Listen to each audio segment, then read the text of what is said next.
think it was when I was 6. I was pretending I needed glasses, so my mum gave me an appointment, and I didn't know actually that I had a lazy eye here. They put drops in and gave me a test. They gave me some glasses. I had to wear them all the time except for when I was getting changed, having a shower, and then going to sleep.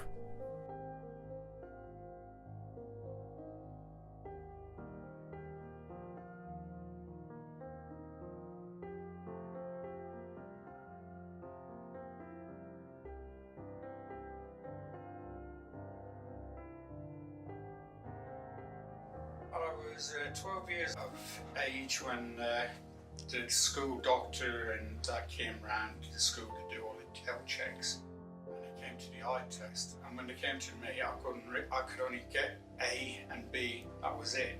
I could read close up, but anything a bit distance I couldn't see. And I was asking the kid next to me, "What's the next one? I can't read it." I used to see birds there because I could just see a blur, and I used to say, "Oh, that's a pigeon, it'd probably be a crow." The glasses are not like the eye now, and I used to be called Four Eyes and all that lot. Really puts a dampener on your childhood. The thing I find now is I have to take my glasses off to read, which is quite funny when everybody else is there to put theirs on.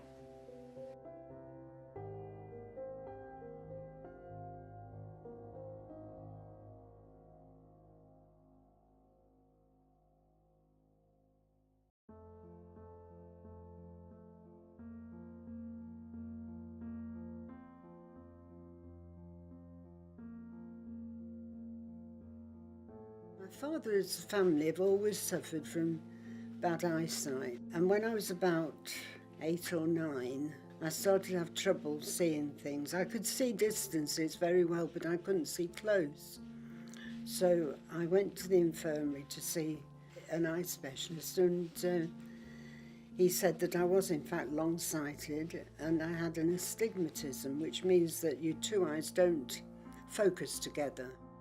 So from then on I had to wear glasses. My sight was reasonable and it didn't change much at all for years.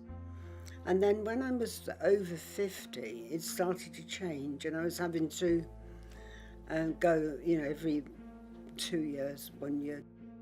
So all went on just the same until I went to America on holiday. And while I was there, I started having some very strange lights come in my eyes, and I couldn't see properly, and I couldn't work it out. So when I came back, I went to the optician, but things got worse, and I saw all sorts of weird and wonderful things. I could see lights, I could see colours. Sometimes I couldn't see much at all, but it was very weird. It was definitely one eye rather than the two. And I did ask her specifically, is my retina all right? Because the problem with my father was retina. And she said, "Oh yes, they're all right, they're all right. The trouble is a cataract." And I saw the specialist, and he said, "I'm sorry to tell you," he said, "it isn't a cataract that your problem is." He said, "You've got two problems. One is you've had a bleed behind your left eye, and we can't do a thing about that. You won't see out of that eye. And you've got glaucoma." So I'm left with one eye I can't see out of and the other one which I can. Glaucoma takes your peripheral vision so that you get to be seeing less and less. So I got this, if I'm reading or even looking at something, I have to move my head to see things like that. Otherwise I miss a bit of it. I mean, if I'm looking at people, I can't see their shapes, I can't see their faces. And if people come towards me, I can tell who they are. And if they speak to me, I'm usually pretty good. If there's somebody I know, then I know who they are. But unless it's people I know, I'm slightly confused to begin with. Eating food is a problem. Because again, I obviously must still have better long vision than short vision. So it's a problem, but you've got to get on with it, haven't you?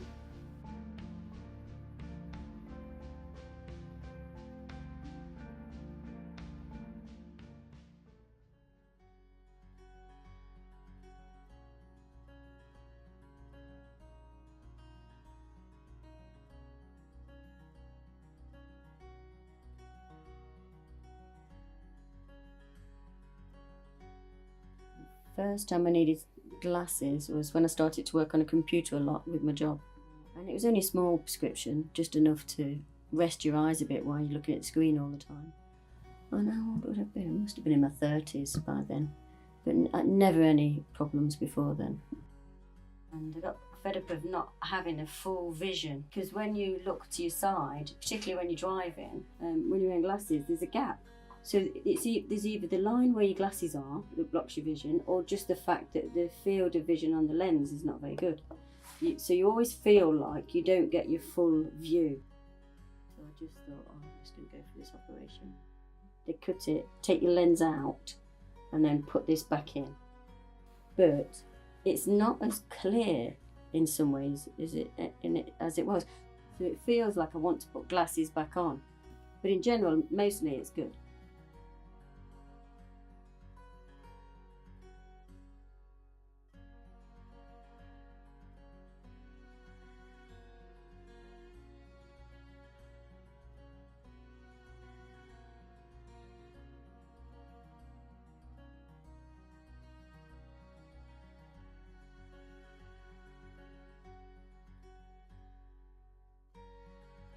Probably age 15, 16, starting GCSEs, and I really struggled to see the board, particularly with coloured pens. So I decided that I needed to do something about it because I was just squinting all the time. I started to wear glasses for way over 10 years. To begin with, I didn't like the fact of wearing glasses because obviously people notice that you've got problems with your eyes. But then I got a bit more fashionable glasses, and so I didn't actually mind people seeing me with glasses. But I found that it wasn't quite practical at work, so I changed to contact lenses where I can keep them in for most of the day, not worrying about it. So it's not too bad first thing in the morning because I'm used to not having them in. However, once I've had them in for most of the day, when I take them out, there is a clear difference in my sight.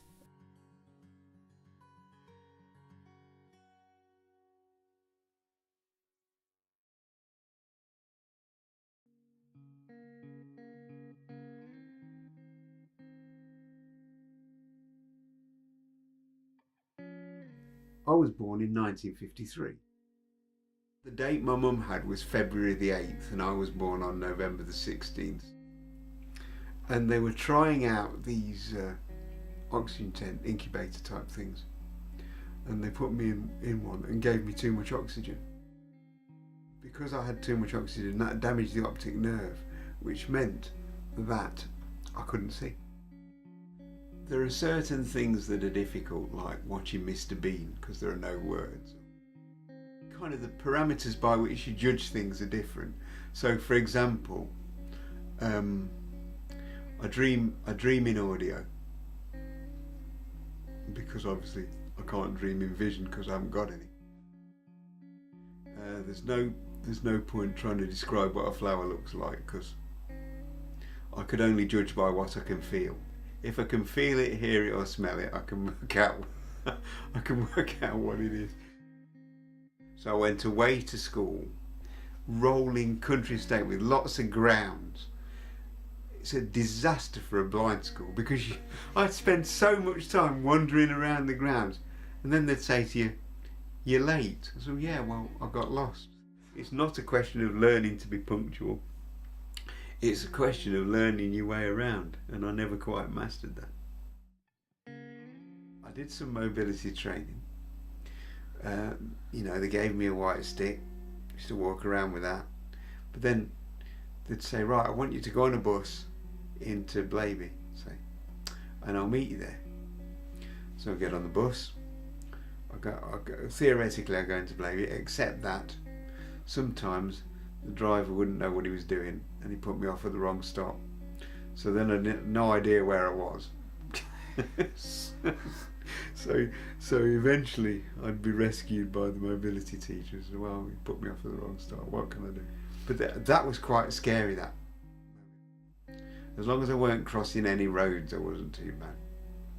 But it's very difficult to judge as a blind person. You just hear the traffic going by. You're standing on the curb.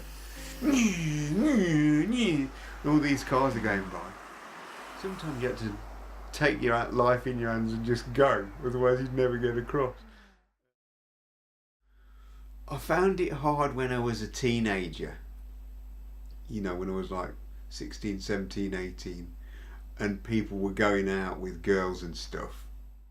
I always found that quite difficult because I always was suspicious of people's motives, whether they genuinely liked me or they were acting out of pity or sympathy, or you know what I mean. I was a bit paranoid about stuff like that because, you know, your parameters for judgment are different.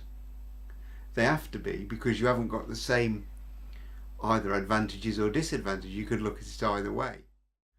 We went out to see to the theatre to see The Boy in the Striped Pyjamas, but it turned out that it was a ballet. Well, I've never spent 2 hours of sheer unadulterated boredom in my whole life. By the time I finished, everybody applauded, and I thought, what were they applauding for? So yeah, there are certain things as a blind person that you miss out on. When my boys, were really little, it was quite frustrating because obviously I didn't get much out of them then, because obviously I couldn't see them, and it was, you know, I missed out on a lot then when they were little. But as they've grown older, obviously we've done a lot of things together, and so it's been quite good, really.